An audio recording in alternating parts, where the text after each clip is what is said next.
ಶೃಂಗೇರಿ ಪಟ್ಟಣದ ಆರ್ಯ ಈಡಿಗರ ಸಮುದಾಯ ಭವನದಲ್ಲಿ ಶ್ರೀ ಜೆ.ಪಿ. ನಾರಾಯಣ ಸ್ವಾಮಿ ಪ್ರತಿಷ್ಠಾನ ಬೆಂಗಳೂರು ಹಾಗೂ ಆರ್ಯ ಈಡಿಗರ ಸಂಘ ಶೃಂಗೇರಿ ಇವರ ಜಂಟಿ ಆಶ್ರಯದಲ್ಲಿ 2025-26ನೇ ಸಾಲಿನ ಚಿಕ್ಕಮಗಳೂರು ಜಿಲ್ಲೆಯ ಅರ್ಹ ವಿದ್ಯಾರ್ಥಿಗಳಿಗೆ ಶೈಕ್ಷಣಿಕ ಪ್ರೋತ್ಸಾಹಧನ ವಿತರಣಾ ಸಮಾರಂಭವನ್ನು ಹಮ್ಮಿಕೊಳ್ಳಲಾಗಿತ್ತು. ಕಾರ್ಯಕ್ರಮವನ್ನು ಜ್ಯೋತಿ ಬೆಳಗಿಸುವ ಮೂಲಕ ವಿದ್ಯುಕ್ತವಾಗಿ ಉದ್ಘಾಟಿಸಲಾಯಿತು. ಮುಖ್ಯ ಅತಿಥಿಗಳಾಗಿ ಆಗಮಿಸಿದ್ದ ಜೆಪಿಎನ್ ಪ್ರತಿಷ್ಠಾನದ ಟ್ರಸ್ಟಿಗಳಾದ ಎಂ.ಆರ್. ಪೂರ್ಣೇಶ್ ಅವರು ಪ್ರಾಸ್ತಾವಿಕ ನುಡಿಗಳನ್ನಾಡಿ ವಿದ್ಯಾರ್ಥಿಗಳ ಶೈಕ್ಷಣಿಕ ಪ್ರಗತಿಗೆ ಪ್ರತಿಷ್ಠಾನವು ಸದಾ ಬೆನ್ನೆಲುಬಾಗಿ ನಿಲ್ಲಲಿದೆ ಎಂದು ಆಶಯ ವ್ಯಕ್ತಪಡಿಸಿದರು.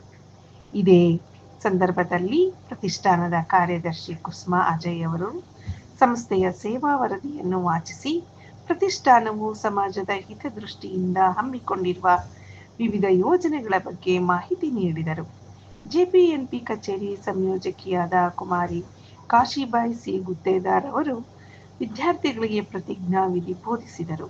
ಪ್ರೋತ್ಸಾಹಧನ ಸ್ವೀಕರಿಸಿದ ವಿದ್ಯಾರ್ಥಿಗಳು ಪ್ರತಿಷ್ಠಾನದ ಸಹಾಯಕ್ಕೆ ಕೃತಜ್ಞತೆ ಸಲ್ಲಿಸಿ ತಮ್ಮ ಅನಿಸಿಕೆಗಳನ್ನು ಹಂಚಿಕೊಂಡರು. ಈ ಸಂದರ್ಭದಲ್ಲಿ ಒಟ್ಟು 2,35,000 ಮೊತ್ತದ ವಿದ್ಯಾರ್ಥಿ ವೇತನವನ್ನು 36 ಮಂದಿ ವಿದ್ಯಾರ್ಥಿಗಳಿಗೆ ವಿತರಿಸಲಾಯಿತು. ಕಾರ್ಯಕ್ರಮದ ಅಧ್ಯಕ್ಷತೆ ವಹಿಸಿದ್ದ ಶೃಂಗೇರಿ ಆರ್ಯ ಈಡಿಗರ ಸಂಘದ ಅಧ್ಯಕ್ಷ ಎ.ಆರ್. ನಾರಾಯಣ್ ಅವರು ಮಾತನಾಡಿ ಶಿಕ್ಷಣದ ಮಹತ್ವ ಹಾಗೂ ಸಮಾಜದ ಸಂಘಟನೆಯ ಬಗ್ಗೆ ಕಿವಿಮಾತು ಹೇಳಿದರು.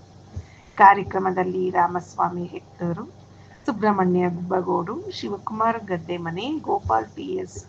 ತೋರೋಹಳ್ಳಿ, ದಿನೇಶ್ ಗುಳಿತಲು, ಚಿನ್ನಯ್ಯ ಕೊಂಡಗೇರಿ, ವಿಷ್ಣುಮೂರ್ತಿ ಹಣಗಲು, ಲಕ್ಷ್ಮಣ್ ನಾಯಕ್, ಬೋಳುಗೋಡು, ಪೋಷಕರು, ಸಂಘದ ಪದಾಧಿಕಾರಿಗಳು, ಸದಸ್ಯರು ಹಾಗೂ ಸಮಾಜದ ಪ್ರಮುಖರು ಉಪಸ್ಥಿತರಿದ್ದರು. ಪ್ರಕಾಶ್ ಜಿಪಿ ನಿರೂಪಣೆ ಮಾಡಿದರು. ಕುಮಾರಿ ಅಕ್ಷರಿ ಪ್ರಾರ್ಥನೆ ಗೀತೆಯನ್ನು ಹಾಡಿದರು. ನಂದೀಶ್ ಕೆಜಿ ಸ್ವಾಗತಿಸಿ ಎಲ್ಲರನ್ನು ವಂದಿಸಿದರು. ನಮ್ಮ ಸಮಾಜದ ಹಿರಿಯರು, ಮಾಜಿ ಅಧ್ಯಕ್ಷರು ಆದಂಥ ಲಕ್ಷ್ಮಣಣ್ಣವರೇ, ಸಂಘದ ಉಪಾಧ್ಯಕ್ಷರಾದಂಥ ವಿಷ್ಣುಮೂರ್ತಿಯವರೇ, ದಿನೇಶ್ ಅವರೇ ಹಾಗೂ ಎಲ್ಲ ಸಂಘದ ಪದಾಧಿಕಾರಿಗಳೇ, ವಿದ್ಯಾರ್ಥಿಗಳೇ ಹಾಗೂ ಪೋಷಕರೇ, ನಾನು ಮೊದಲನೇದಾಗಿ ಈ ಸಂಘದ ಅಧ್ಯಕ್ಷರಾದಂಥ ನಾರಾಯಣ ಅವರಿಗೂ ಮತ್ತು ಎಲ್ಲ ಪದಾಧಿಕಾರಿಗಳಿಗೂ ಧನ್ಯವಾದಗಳನ್ನು ಅರ್ಪಿಸ್ತೇನೆ. ಮತ್ತು ನಮ್ಮ ತಾಲೂಕಿನ ನಮ್ಮ ಸಮಾಜದ ಎಲ್ಲ ಮುಖಂಡರಿಗೂ ಎಲ್ಲ ಸಮಾಜ ಬಾಂಧವರಿಗೂ ಅಭಿನಂದನೆಗಳನ್ನು ಸಲ್ಲಿಸ್ತೇನೆ. ನಾನು ಮೊದಲನೇದಾಗಿ ನಾರಾಯಣ ಅವರಿಗೆ ಯಾಕೆ ಧನ್ಯವಾದ ಅರ್ಪಿಸ್ತೇನೆ ಅಂದರೆ, ನಾವು ಪ್ರತಿ ವರ್ಷ ಸಹ ಜೆ.ಪಿ. ನಾರಾಯಣ ಸ್ವಾಮಿ ಪ್ರತಿಷ್ಠಾನದಿಂದ ಸ್ಕಾಲರ್ಶಿಪ್ ಅನ್ನು, ವಿದ್ಯಾರ್ಥಿ ವೇತನವನ್ನು ಕೊಡ್ತಾ ಇದ್ದು, ಈ ವರ್ಷವೂ ಸಹ ಈ ವರ್ಷ ನಾವು ಈ ಒಂದು ಕೆಲವೊಂದು 4-5 ಜಿಲ್ಲೆಗಳನ್ನು ಹೊರತುಪಡಿಸಿ ಶಿವಮೊಗ್ಗ, ಉತ್ತರ ಕನ್ನಡ ಮತ್ತು ಉಡುಪಿ ಮತ್ತು ದಕ್ಷಿಣ ಕನ್ನಡವನ್ನು ಹೊರತುಪಡಿಸಿ ಈ ಸಾರಿ ನಾವು ಸ್ಕಾಲರ್ಶಿಪ್ ಅನ್ನು ಅನೌನ್ಸ್ ಮಾಡಿದ್ವಿ. ಪ್ರತಿ ವರ್ಷ ಶಿವಮೊಗ್ಗದಲ್ಲಿ ನಡೆಯುವಂತಹ ಸ್ಕಾಲರ್ಶಿಪ್ನ ಡಿಸ್ಟ್ರಿಬ್ಯೂಷನ್ ಪ್ರೋಗ್ರಾಮ್ನಲ್ಲಿ ನಮ್ಮ ಚಿಕ್ಕಮಗಳೂರು ಜಿಲ್ಲೆಯನ್ನು ಸೇರಿಸಿಕೊಂಡು ಅಲ್ಲಿ ನಾವು ಎಲ್ಲ ಮಕ್ಕಳಿಗೆ ಸ್ಕಾಲರ್ಶಿಪ್ ಅನ್ನು ಕೊಡ್ತಾ ಇದ್ದೀವಿ. ಈ ವರ್ಷ ನಾವು ಶಿವಮೊಗ್ಗವನ್ನು ಹೊರತುಪಡಿಸಿ ಮಾಡಿರೋದ್ರಿಂದ ನಾವು ಚಿಕ್ಕಮಗಳೂರು ಜಿಲ್ಲೆ ಸುತ್ತಮುತ್ತಲಿನ ಯಾವುದೇ ಭಾಗದ ಜಿಲ್ಲೆಗಳು ಇಲ್ಲದೇ ಇರೋದ್ರಿಂದ ನಾವು ಚಿಕ್ಕಮಗಳೂರು ಜಿಲ್ಲೆಯನ್ನು ಮಾತ್ರ ಕೊಡಬೇಕಾಗಿ ಬಂತು. ಇಲ್ಲಿ ಸಂಖ್ಯೆ ಕಡಿಮೆ ಇದ್ದರೂ ಸಹ ನಾವು ಇಲ್ಲಿ ಕೊಡಬೇಕಾಗಿ ಬಂತು. ಆ ಒಂದು ಸಂದರ್ಭದಲ್ಲಿ ನಾವೊಂದು ನಾರಾಯಣ ಅವ್ರನ್ನ ಕೇಳ್ಕೊಂಡಾಗ, ನಮ್ದು ಈಗ ಒಂದು ಸ್ಕಾಲರ್ಶಿಪ್ ಪ್ರೋಗ್ರಾಮ್ ಇದೆ, ಇದನ್ನು ಮಾಡಬೇಕಲ್ಲ, ವಿದ್ಯಾರ್ಥಿಗಳು ಶೃಂಗೇರಿಯವರು ಜಾಸ್ತಿ ಇದೆ, ನಾವೀಗ ಚಿಕ್ಕಮಗಳೂರಿನಲ್ಲಿ ಏನಾದರೂ ಮಾಡೋಣ ಪ್ರೋಗ್ರಾಮು ಅಥವಾ ಬೇರೆ ಕಡೆ ಮಾಡೋಣ ಅಂದರೆ ಚಿಕ್ಕಮಗಳೂರಿನಲ್ಲಿ 4-5 ಜನ ಇದ್ದಾರೆ, ಶೃಂಗೇರಿಯಲ್ಲಿ 16-17 ಜನ ಇದ್ದಾರೆ. ಹಾಗಾಗಿ ಇಲ್ಲಿ ಮಾತ್ರ ಬೇರೆ ಕಡೆ ಹೋಗೋದು ತೊಂದರೆ ಆಗುತ್ತೆ, ಹಾಗಾಗಿ ಶೃಂಗೇರಿಯಲ್ಲೇ ಮಾಡಬೇಕಾಗುತ್ತೆ ಅನ್ನೋವಂಥ ನಾರಾಯಣ ಅವ್ರು ಕೇಳ್ಕೊಂಡಾಗ, ನಾರಾಯಣ ಅವರು ನಾವೊಂದು ನೆಕ್ಸ್ಟ್ ಮಂತ್ ಒಂದು ಮಾಡೋ ದೊಡ್ಡ ಪ್ರೋಗ್ರಾಮ್ ಇಟ್ಕೊಂಡಿದ್ದೀವಿ, ಆದರೂ ಸಹ ನಾವು ಮಕ್ಕಳಿಗೋಸ್ಕರ ನೀವು ಪ್ರೋಗ್ರಾಮ್ ಮಾಡ್ತಾ ಇದ್ದೀರಾ, ನಾವು ಯಾವುದೇ ಕಾರಣಕ್ಕೂ ಅದು ನಿಲ್ಸಕ್ಕಾಗೋದಿಲ್ಲ, ಆಯ್ತು ಹೇಳಿ, ನೀವು ಇಮಿಡಿಯೇಟ್ ಆಗಿ ಸಂಜೆ ಲೀಸ್ಟ್ ಕಳಿಸ್ಕೊಡಿ. ಅದು ನಾನು ಹೇಳಿರೋದು ಮೋಸ್ಟ್ಲಿ ಮಂಗಳವಾರ ದಿನ ಅನಿಸುತ್ತೆ, ಮಂಗಳವಾರ ಸಂಜೆ ಅವ್ರಿಗೆ ಫೋನ್ ಮಾಡಿ ಹೇಳಿದೆ. ತಕ್ಷಣ ಅವರು ನಿನ್ನೆ ಬಂದು ಯೋಚನೆ ಮಾಡಿದೆ, ನಾನೆಲ್ಲ ಇವತ್ತು ಎಲ್ಲರಿಗೂ ನಮ್ಮವರಿಗೆ ಈಗಲೇ ಹೇಳ್ತೀನಿ, ನೀವು ಇಮಿಡಿಯೇಟ್ ಲೀಸ್ಟ್ ಕಳಿಸ್ಕೊಡಿ, ನಾವು ಎಲ್ಲ ಏನು ಬೇಕೋ ಅರೇಂಜ್ಮೆಂಟ್ ಮಾಡ್ಕೊಡ್ತೀವಿ. ಆ ದೃಷ್ಟಿಯಲ್ಲಿ ನನಗೂ ಒಂದು ವಿಶ್ವಾಸ ಏನು ಅಂದರೆ, ನನಗೆ ಎಲ್ಲರೂ ನಮ್ಮ ಊರು, ನೀವೆಲ್ಲರೂ ಬಂಧುಗಳು ಮತ್ತು ನಮ್ಮ ವಿದ್ಯಾರ್ಥಿಗಳಾಗಿರೋದ್ರಿಂದ ನನಗೆ ಯಾವತ್ತಾದ್ರೂ ಹೇಳಿದ್ರು ಮಾಡ್ತಾರೆ ಅಂತ ವಿಶ್ವಾಸದಲ್ಲಿ ನಾನು ಸಹ ನಮ್ಮ ಕಮಿಟಿಯಲ್ಲಿ ನಾನು ಚಿಕ್ಕಮಗಳೂರು ಯಾವಾಗಾದ್ರೂ ಮಾಡ್ಕೊಳ್ತೀನಿ, ಊರಿಗೆ ಹೋಗೋ ಟೈಮಲ್ಲಿ ಮಾಡ್ಕೊಳ್ತೀನಿ. ನಾವು ಬೇರೆ ಡಿಸ್ಟಿಕ್ಗಳನ್ನ ಅಂದ್ರೆ ನಾವು ಈ ಸಮಯದಲ್ಲಿ ಇಡೀ ಕರ್ನಾಟಕ ರಾಜ್ಯಾದ್ಯಂತ ನಾವು ಓಡಾಡಬೇಕಾಗುತ್ತೆ ಎಲ್ಲ ಕಡೆ. ಮೊನ್ನೆ ಸಹ ನಾವು ಕಲಬುರಗಿಗೆ ಹೋಗಿದ್ದು. ಹಾಗೆ ಆ ನಿಟ್ಟಿನಲ್ಲಿ ನಾನು ನಾರಾಯಣ ಅವ್ರಿಗೂ ಮತ್ತು ಎಲ್ಲ ಪದಾಧಿಕಾರಿಗಳಿಗೂ ನಾನು ಧನ್ಯವಾದಗಳನ್ನು ಅರ್ಪಿಸ್ತೇನೆ. ಅದೇ ರೀತಿ ನಮ್ಮ ತಾಲೂಕಿನ ನಮ್ಮ ಸಮಾಜ ಬಾಂಧವರಿಗೆ ಯಾಕೆ ನಾನು ಅಭಿನಂದನೆಗಳು ಸಲ್ಲಿಸ್ತೇನೆ ಅಂದರೆ, ನಿಮಗೆ ಗೊತ್ತೇ ಹೇಳ್ತೇನೆ, ನಾನು ಈ ಸಂದರ್ಭದಲ್ಲಿ ನಾವು ರಾಜ್ಯಾದ್ಯಂತ ಓಡಾಡಬೇಕಾಗುತ್ತೆ ಅಂತ ಸಂದರ್ಭದಲ್ಲಿ ಮೊನ್ನೆ ನಾವು ಕಲಬುರಗಿಗೆ ಹೋಗಿದ್ದು, 15ನೇ ತಾರೀಕು ನಾವು ಕಲಬುರಗಿಗೆ ಹೋಗಿದ್ದು. ಅಲ್ಲಿ ಸುಮಾರು 216 ಜನ ಮಕ್ಕಳಿಗೆ ನಾವು ಸ್ಕಾಲರ್ಶಿಪ್ ಅನ್ನು ಕೊಟ್ಟು. ಅದೊಂದು ಪ್ರಶ್ನೆ, ಅಲ್ಲಿ 216 ಜನ ಕೊಟ್ಟು ಚಿಕ್ಕಮಗಳೂರಿನಲ್ಲಿ ಯಾಕೆ 36 ಜನ ಇದೆ ಅಂತ ನಾನು ಮುಂದೆ ಅದ್ರ ಬಗ್ಗೆ ಮಾತಾಡ್ತೀನಿ. ಅಲ್ಲಿ 216 ಜನಕ್ಕೆ ನಾವು ಸ್ಕಾಲರ್ಶಿಪ್ ಅನ್ನು ಕೊಡ್ತೇವೆ. ಆಗ ಅಲ್ಲಿ ನಾವು ಪ್ರತಿ ವರ್ಷನೂ ಹೋಗ್ತೇವೆ. ಅಲ್ಲಿ ಹೋದಾಗ ನಾವೊಂದು ತುಂಬಾನೇ ಚೆನ್ನಾಗಿ ಪ್ರೋಗ್ರಾಮ್ ಅರೇಂಜ್ ಮಾಡಿದ್ವಿ. ನಿಜವಾಗ್ಲೂ ಒಂದು 600-700 ಜನ ನಮ್ಮ ಸ್ಕಾಲರ್ಶಿಪ್ ಪ್ರೋಗ್ರಾಮಿಗೆ ಸೇರಿದ್ರು. ಮತ್ತು ತುಂಬಾನೇ ಅಚ್ಚುಕಟ್ಟಾದ ತುಂಬಾ ನೀಟ್ ಆದಂತ ಫಂಕ್ಷನ್ ಅರೇಂಜ್ ಮಾಡಿದ್ವಿ. ಬಟ್ ಅಲ್ಲಿ ಮಾಡಿರುವಂತ ಫಂಕ್ಷನ್ ಒಂದು ಯಾವುದೋ ಒಂದು ಹೋಟೆಲ್ನ ಹಾಲ್ನಲ್ಲಿ. ನಾವು ಎಷ್ಟೇ ಆದ್ರೂ ಸಹ ನಮಗೆ ಇವತ್ತು ನೀವು ಇಲ್ಲಿ ಮಾಡ್ತಾ ಇದ್ದೀರಿ, ಇದೊಂದು ನಮ್ಮ ಮನೆ. ನೀವು ಎಷ್ಟೋ ಜನ ಇರ್ಬೋದು, ಏನೇ ಇರ್ಬೋದು, ಇವತ್ತು ನಮ್ಮ ಮನೇಲಿ ನಾವು 2 ಜನ ಇದ್ರು ನಮ್ಗೆ ನೆಮ್ಮದಿ ಇರುತ್ತೆ, 100 ಜನ ಬಂದರೂ ನಮ್ಗೆ ನೆಮ್ಮದಿ ಇರುತ್ತೆ. ಆ ಥರದಲ್ಲಿ ನಮ್ಮ ಫಂಕ್ಷನ್ ನಮ್ಮ ಮನೆಯಲ್ಲಿ ಅಥವಾ ನಮ್ಮ ಒಂದು ಇದರಲ್ಲಾದಾಗ ನಮಗೊಂದು ಸಮಾಧಾನ ಬೇರೆ. ಅದೊಂದು ಹೋಟೆಲ್ನಲ್ಲಿ ಆಯಿತು. ಅವತ್ತು ನಾನು ನಿಮ್ಗೆ ಗೊತ್ತಿರ್ಬೋದು, ಗುಲ್ಬರ್ಗ ಸುಮಾರು 6 ಬಾರಿ MLA ಆಗಿ ಮಂತ್ರಿ ಆಗಿರುವಂತ ಶ್ರೀಯುತ ಮಾಲಿಕೆ ಗುತ್ತೇದಾರ್ ಅವರು ಪ್ರತಿನಿಧಿಸುವಂತ ಜಿಲ್ಲೆ, ಈಗಿನ ವಿಧಾನ ಪರಿಷತ್ ಸದಸ್ಯರಾದಂತ ಜಗದೇವ್ ಗುತ್ತೇದಾರ್ ಅವರು ಪ್ರತಿನಿಧಿಸುವಂತ ಜಿಲ್ಲೆ, ಅಂತ ಪ್ರಭಾವಿಗಳ ಜಿಲ್ಲೆ ಇರುವಂತ ಕಲಬುರಗಿ ಜಿಲ್ಲೆಯಲ್ಲಿ ನಾವು 6-7 ವರ್ಷದಿಂದ ಹೋಗ್ತಾನೆ ಇದ್ದೀವಿ. ಹೋಟೆಲ್ನಲ್ಲಿ ತುಂಬಾ ಚೆನ್ನಾಗಿ ಮಾಡ್ತಾರೆ. ಫಂಕ್ಷನ್ ಬಗ್ಗೆ ಅಲ್ಲಿ ಜನ ಸೇರೋದ್ರ ಬಗ್ಗೆ ಯಾವುದೇ ಇದಿಲ್ಲ, ತುಂಬಾನೇ ಚೆನ್ನಾಗಿ ಮಾಡ್ತಾರೆ. ಆದ್ರೆ ನಾನು ಭಾಷಣದಲ್ಲಿ ಹೇಳಿದೆ, MLC ಸಾಹೇಬರು ವೇದಿಕೆಯಲ್ಲಿ ಇದ್ರು, ಅಲ್ಲಿ ಇಂಥ ಒಂದು ಭವನ ಕಟ್ಟಲಿಕ್ಕೆ ಆಗಿಲ್ಲ. ನಾವು ಈಗಲೂ ಸಹ ಅಲ್ಲಿ ಎಲ್ಲ ಯಾವುದೇ ಒಂದು ಸಭೆ ಸಮಾರಂಭ ನಡಿಬೇಕಿದ್ರು ಅಲ್ಲಿ ಒಂದು ಯಾವುದೋ ಹೋಟೆಲ್ನಲ್ಲಿ ಅಥವಾ ಬೇರೆ ಯಾವುದೋ ಜಾಗ, ಅಲ್ಲೂ ಈಗಲೂ 2 ಎಕರೆ ಇದೆ, ನಾವು ಮುಂದಿನ ಹಂತದಲ್ಲಿ ಮಾಡ್ತೀವಿ ಅಂತ ಅವರು ಹೇಳಿದ್ರು. ಆದ್ರೆ ಅಂತ ಪ್ರಭಾವಿಗಳ ಜಿಲ್ಲೆಯಲ್ಲಿ ಸಹ ಆಗದಿರುವಂತಹ, ಜಿಲ್ಲಾ ಮಟ್ಟದಲ್ಲಿ ಆಗದಿರುವಂತಹ ಕೆಲಸವನ್ನು ನೀವು ತಾಲೂಕು ಮಟ್ಟದಲ್ಲಿ ಮಾಡಿದ್ದೀರಾ. ಅದಕ್ಕೆ ನಾನು ಎಲ್ಲ ನಮ್ಮ ತಾಲೂಕಿನ ಎಲ್ಲ ನಮ್ಮ ಸಮಾಜ ಬಂಧುಗಳಿಗೆ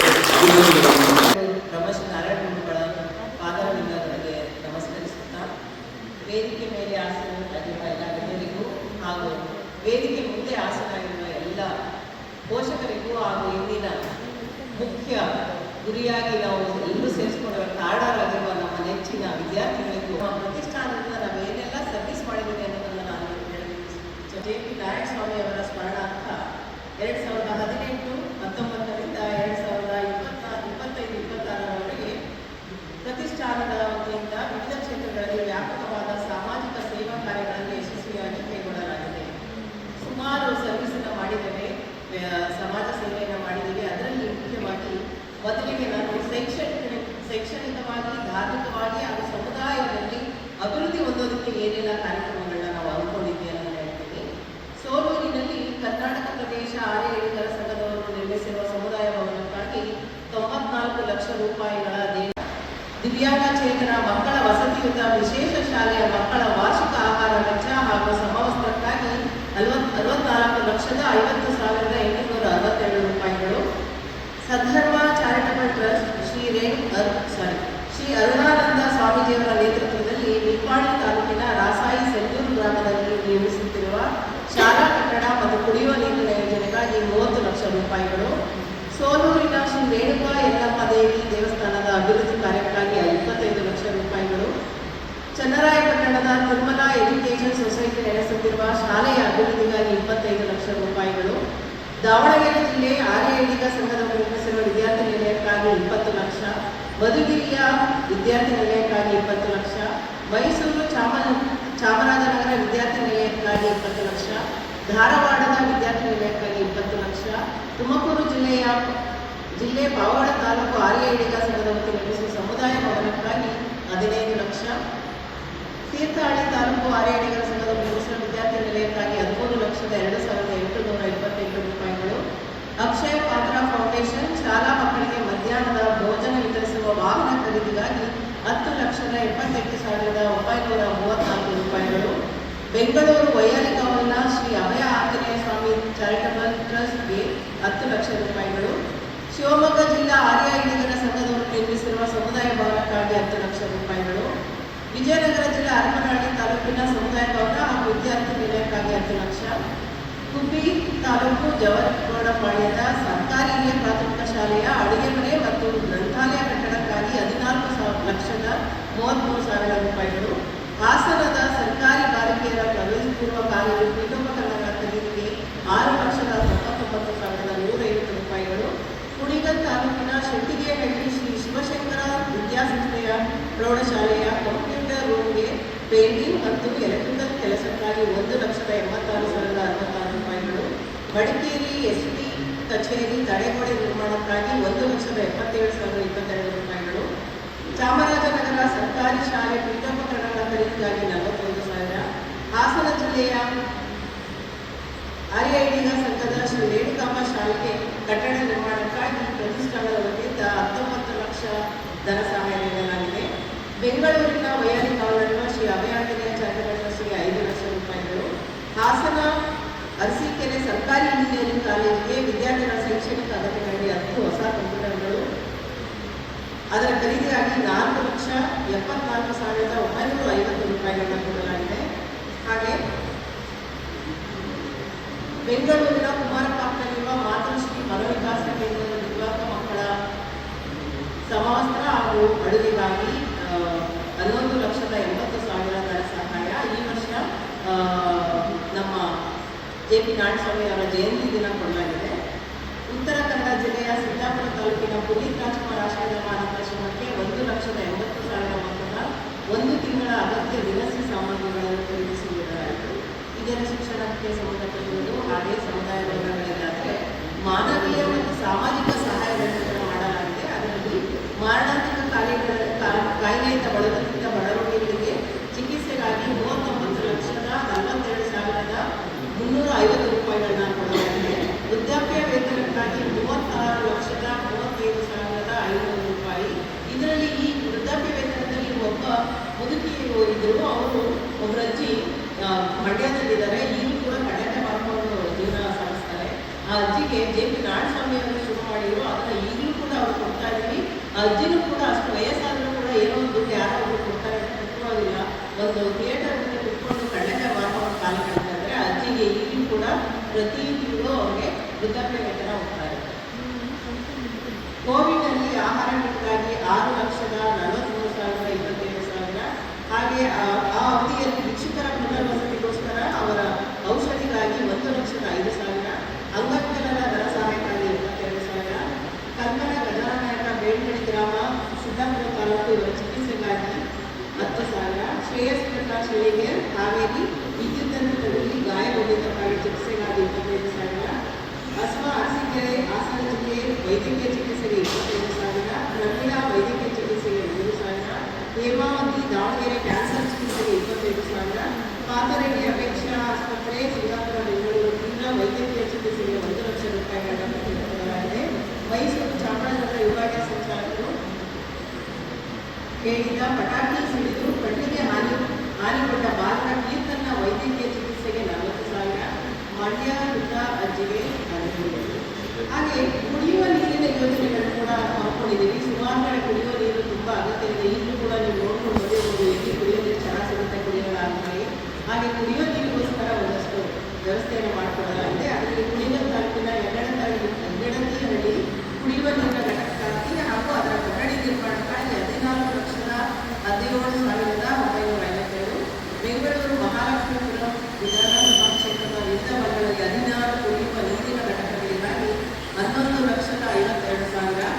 ಮಾಕಳಿ ಹೋಬಳಿಯ ಅಡಕಮಾರನಹಳ್ಳಿ ಅಲ್ಲಿ 7,08,000 ರೂಪಾಯಿಗಳು. ಭದ್ರಾವತಿ ತಾಲೂಕು ಎರೆಹಳ್ಳಿ ಗ್ರಾಮದ ವ್ಯಾಪ್ತಿಯ ಕಾಸ್ಟೇಶ್ವರ ಗ್ರಾಮಕ್ಕಾಗಿ 5,50,000 ರೂಪಾಯಿಗಳು. ತುಮಕೂರು ಜಿಲ್ಲೆಯ ಶಿರಾದ ಅಖಿಲ ಕರ್ನಾಟಕ ನಾಡರ ಸಂಘಕ್ಕಾಗಿ 3,97,660 ರೂಪಾಯಿಗಳು. ಹುಣಸೂರು ತಾಲೂಕಿನ ದಾಸನಪುರ ಗ್ರಾಮ 3,95,000 ರೂಪಾಯಿಗಳು.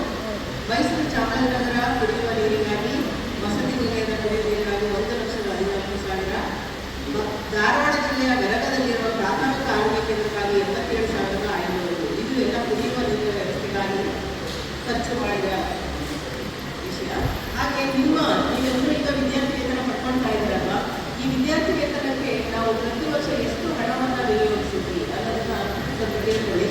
2018-19ರಲ್ಲಿ 29,11,895 ರೂಪಾಯಿಗಳು, 19-20ರಲ್ಲಿ 34,84,117 ರೂಪಾಯಿ, 20-21ರಲ್ಲಿ 40,05,500, 21-22ರಲ್ಲಿ 57,54,246 ರೂಪಾಯಿಗಳು, 22-23ರಲ್ಲಿ 64,32,500 ರೂಪಾಯಿಗಳು,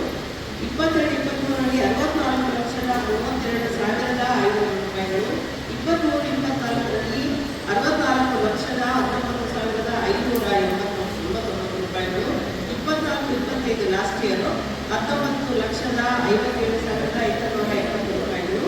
ಈ ವರ್ಷ 30 ಲಕ್ಷ ರೂಪಾಯಿಗಳನ್ನ ನಿಮ್ಮ ವಿದ್ಯಾರ್ಥಿ ವೇತನಕ್ಕಾಗಿ ವಿನಿಯೋಗ ಮಾಡಲಾಗಿದೆ. ಸೊ ಏನಂತೀರಾ? ಯಾಕೆ ಇಷ್ಟೆಲ್ಲ ಶೈಕ್ಷಣಿಕವಾಗಿ ಕುಡಿಯೋದಕ್ಕೆ ನೀರು ಎಲ್ಲ ವ್ಯವಸ್ಥೆನ ಮಾಡ್ತಾ ಇದ್ದಾರೆ, ಮತ್ತೆ ಎಲ್ಲ ವಿದ್ಯಾರ್ಥಿ ನಿಲಯಕ್ಕೋಸ್ಕರ ಕೊಡ್ತಾ ಇದ್ದಾರೆ, ಈ ಕಡೆ ಸಮುದಾಯ ಭವನಕ್ಕೆಲ್ಲ ಕೊಡ್ತಾ ಇದ್ದಾರೆ, ಯಾಕೆ ಇರ್ಬೋದು ಅಂತ ಹೇಳ್ತೀರಾ? ಏನಾದ್ರು ಮಾತಾಡಿ, ಏನ್ ಅನ್ಸುತ್ತೆ ನಿಮ್ಗೆ? ಅದೇ ಹೇಳ್ಬೋದು. ನಮ್ಮ ಸಮುದಾಯ ಉದ್ಧಾರ ಆಗಬೇಕು, ಮುಂದೆ ಬರಬೇಕು. Very good. ಇಂಜಿನಿಯರಿಂಗ್ ಓದುತ್ತಿರುವ ತುಮಕೂರಿನ ಕುಮಾರಿ ದಿಶಾ ಅವರಿಗೆ 59,875 ರೂಪಾಯಿಯ ಹಾಗೂ ಉತ್ತರ ಕನ್ನಡ ಜಿಲ್ಲೆಯ ಇಂಜಿನಿಯರಿಂಗ್ ಓದುತ್ತಿರುವ ಕುಮಾರಿ ರಚನಾಗೆ 35,000 ಶೈಕ್ಷಣಿಕ ಬಳಕೆಗಾಗಿ ಲ್ಯಾಪ್ಟಾಪ್ ಅನ್ನು ಖರೀದಿಸಲಾಗಿದೆ. ಯುವಜನರ ಕೌಶಲ್ಯಾಭಿವೃದ್ಧಿ ತರಬೇತಿ. ನಾನು ಈಡಿಗ ಜನಾಂಗಕ್ಕೆ ಸೇರಿದ ವಿದ್ಯಾರ್ಥಿ ಶ್ರೀ JP ನಾರಾಯಣ ಸ್ವಾಮಿ ಪ್ರತಿಷ್ಠಾನ ನೀಡುತ್ತಿರುವ ವಿದ್ಯಾರ್ಥಿ ವೇತನವನ್ನು ನಾನು ನನ್ನ ವಿದ್ಯಾಭ್ಯಾಸಕ್ಕೆ ಮಾತ್ರ ಉಪಯೋಗಿಸಿ ಉತ್ತಮ ಭವಿಷ್ಯವನ್ನು ರೂಪಿಸಿಕೊಳ್ಳುತ್ತೇನೆ.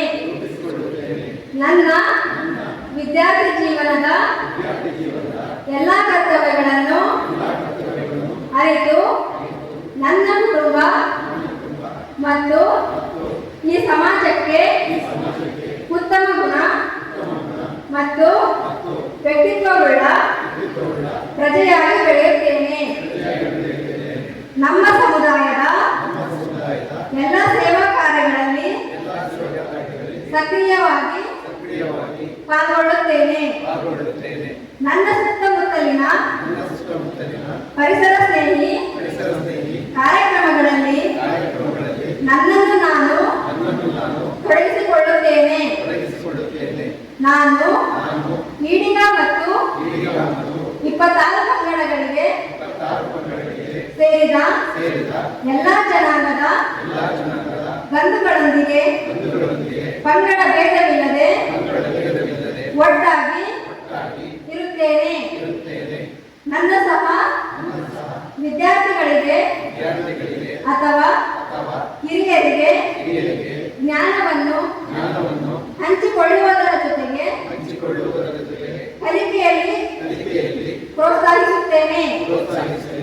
ಸಮಾಜದ ಸೇವೆಯ ಮಹತ್ವವನ್ನು ಮನಗಂಡ ನಾನು ಜೀವನದಲ್ಲಿ ಉತ್ತಮ ಸ್ಥಾನದಲ್ಲಿ ನೆಲೆಸಿದಾಗ ಸಮುದಾಯ ಮಾಡುತ್ತಿರುವ ಸಮಾಜ ಸೇವೆಯಲ್ಲಿ ನನ್ನ ಶಕ್ತಿಗನುಗುಣವಾಗಿ ಅವರ ಕೈ ಜೋಡಿಸಿ ಸೇವೆಯನ್ನು ಸಲ್ಲಿಸುತ್ತೇನೆ. ನಾನು ನಮ್ಮ ಸಮುದಾಯಕ್ಕೆ ಬೆಂಬಲವಾಗಿ ಧನಾತ್ಮಕವಾಗಿ ಪರಿಣಾಮವನ್ನು ಸಾರುತ್ತಾ ಬ್ರಹ್ಮಶ್ರೀ ನಾರಾಯಣ ಗುರುಗಳ ಸಾಕ್ಷಿಯಾಗಿ ಈ ಮೂಲಕ ಪ್ರಮಾಣವನ್ನು ಸ್ವೀಕರಿಸುತ್ತೇನೆ. ಪ್ರತಿಜ್ಞೆಯಲ್ಲಿ ಭಾಗವಹಿಸುವ ಸರ್ವರಿಗೆ ಧನ್ಯವಾದಗಳು. ನಾರಾಯಣಸ್ವಾಮಿ ಪ್ರತಿಷ್ಠಾನ ಬೆಂಗಳೂರು ಹಾಗೂ RAD ಸಂಘ ಶೃಂಗೇರಿ ಯುವ ಸಹಯೋಗದೊಂದಿಗೆ 2025-26ನೇ ಸಾಲಿನ ಚಿಕ್ಕಮಗಳೂರು ಜಿಲ್ಲೆಯ ಅರ್ಹ ವಿದ್ಯಾರ್ಥಿಗಳ ಪ್ರೋತ್ಸಾಹಗಳ ವಿತರಣೆ ಸಮಾರಂಭದ ಮುಖ್ಯ ಅತಿಥಿಗಳಾಗಿ ಶ್ರೀಮತಿ ಕುಸುಮ ಅಜಯ್ ಮೇಡಮ್ ಕಾರ್ಯದರ್ಶಿಯವರು JP ಪ್ರತಿಷ್ಠಾನ ಬೆಂಗಳೂರು, ನಮ್ಮ ಕರೆಗೆ ಹೋಗೊಟ್ಟು ನಿಮ್ಮ ಮಕ್ಕಳಿಗೆ ಶೃಂಗೇರಿಯ ಚಿಕ್ಕಮಗಳೂರು ಜಿಲ್ಲೆಯ ಮಕ್ಕಳನ್ನು ನೋಡಬೇಕು, ಮಕ್ಕಳು ಬುದ್ಧಿವಂತಿಕೆ, ಮಕ್ಕಳು ಭಾಗವಹಿಸೋಕೆಯನ್ನು ಗಮನಿಸಬೇಕು ಅಂತೇಳಿ ಪಾಪ ಅಲ್ಲಿಂದ ಬಂದಿದ್ದಾರೆ. ಅವರಿಗೆ ನಮ್ಮ ಇಡೀ ಜಿಲ್ಲೆಯ ಮತ್ತು ನನ್ನ ತಾಲೂಕಿನ ಪರವಾಗಿ ಅವರಿಗೆ ಅನಂತ ಧನ್ಯವಾದಗಳು.